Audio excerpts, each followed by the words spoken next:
Now at 10, this is Fox 61, Connecticut's news station.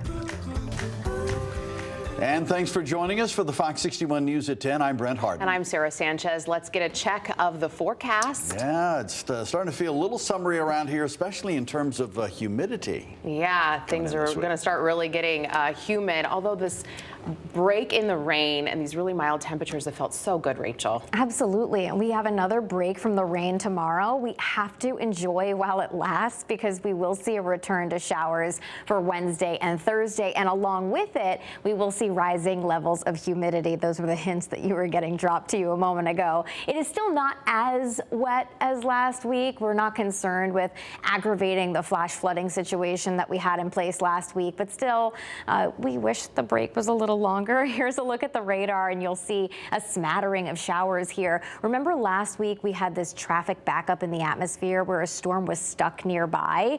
Well, this is another storm that's stuck, but not for us. Eventually, some of these showers will start to work in our direction later this week, but we're kind of on the eastern edge of things, so the heaviest rain should end up missing us. Right now, it's still mild out there. Temperatures are close to 60 degrees. It won't be as cool as it was when you woke up this morning. Tomorrow morning, we're looking at temperatures starting off into the lower to middle 50s. Here's a look at your planner for tomorrow. I think we see some sunshine to start off the day, but we will see increasing clouds as we head through the afternoon. High temperatures will rise into the mid and even upper 70s as we head through the day, although it will be a bit cooler at the shoreline. We'll talk about that rising chance for showers and humidity coming up.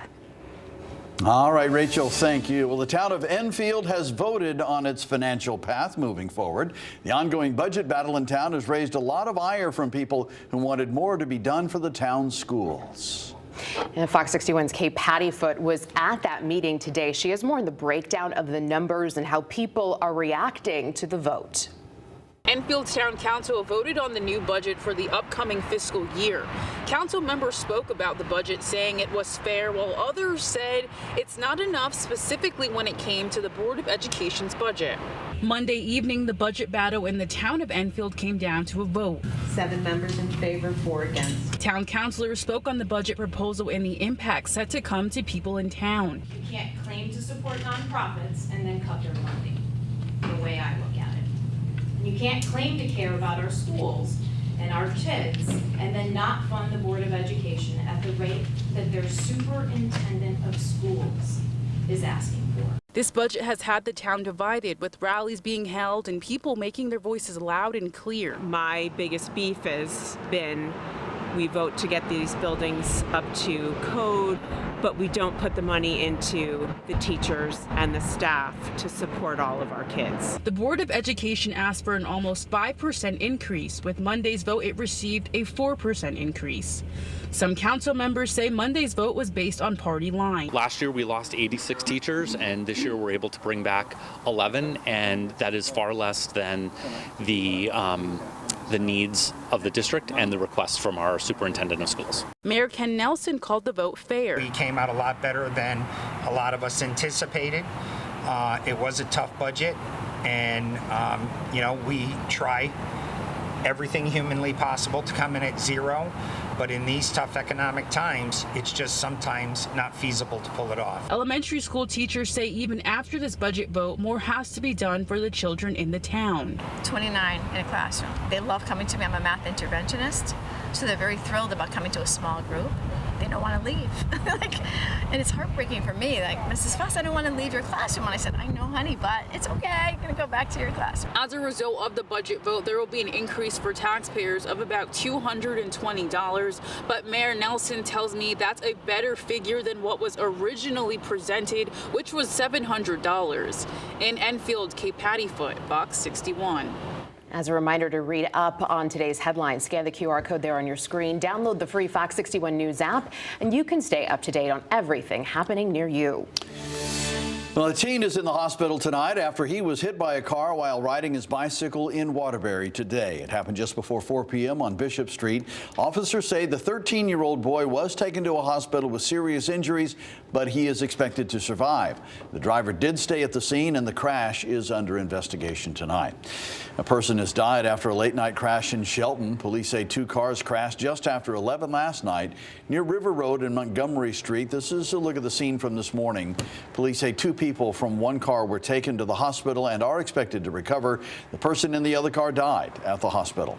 We are waiting to find out what caused those vehicles to crash. Well, tonight, Oxford police say they need your help tracking down a thief who stole a water tote. Take a look at these photos on your screen.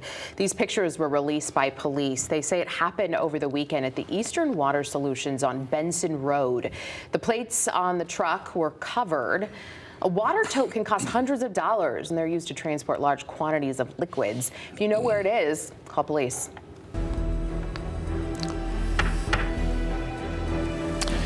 A man charged in connection to a shooting at a funeral, faced a judge today. It happened Friday inside a Hartford church. Fox 61's Jamel Johnson reports from Hartford Superior Court with details from the arraignment.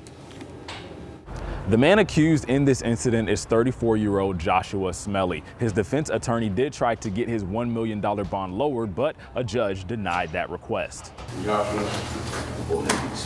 Smelly faces several charges, including first-degree assault, criminal possession of a firearm, and criminal use of a firearm. Police say Smelly and his family were attending a funeral for Miss Ida Hawkins Green when gunshots rang out. Disturbing allegations that a firearm was pulled and fired in a fight that escalated quickly in the back of a funeral in a church, and an individual was actually shot, as well as that there was children and several people present simply attending the funeral. According to a police report, officers interviewed family members who attended the funeral. They told officers Smelly punched their great-aunt before a fight broke out. One family member also told police that they saw Smelly pull out a gun and fire into the crowd. During the chaos, police say one woman was grazed with a bullet and someone else was stabbed.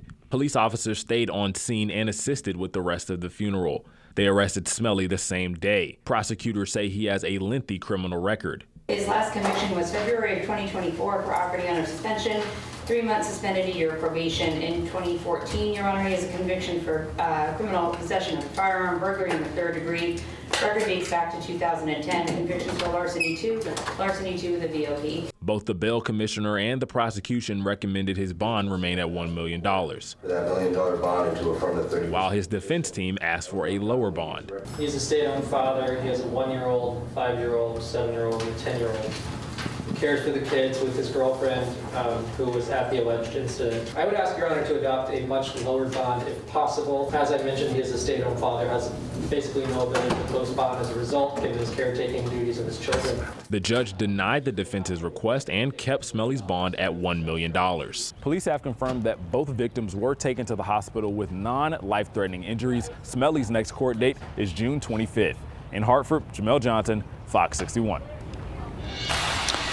Well, could the sun be setting soon on Connecticut's professional women's basketball franchise? There is a new report out tonight that the Mohegan Tribe has hired an investment bank to explore a potential sale of the Connecticut Sun. The report came from the online publication Sportico. It says the Mohegan Tribe has hired investment bank Allen & Company to look into potentially selling the team. The report says the expectation is likely a control sale of the team, which would likely result in relocating the team. The Mohegan Tribe has owned the team since 2003. Sportico says Allen & Company declined to comment in its report, and the Sun did not immediately respond to a request for a comment either.